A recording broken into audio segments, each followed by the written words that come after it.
اللمسه رزاق بيحاول سريع رزاق واخدها ومكمل رزاق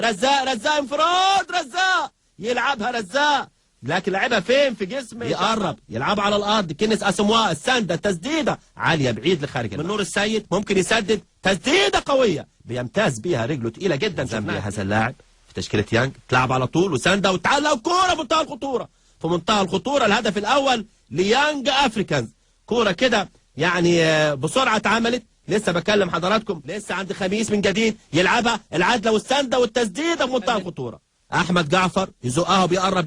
جعفر يعمل العرضيه لكن بعيده على رزاق ترد الكره على طول كنس اسمواء ومحاوله وتسديده تمر بجوار القائم الايمن لمرمى اول ليانج كره ملعوبه على طول داخل منطقه الخطوره وهدف التعادل جه في الوقت المناسب اول ليانج كره ملعوبه على طول داخل منطقه الخطوره وهدف التعادل جه في الوقت المناسب اوميجا 17 من 20 استيفان موسيكا 15 من 18 فاصل من حازم امام 1 و2 و3 مراره من بين قدميه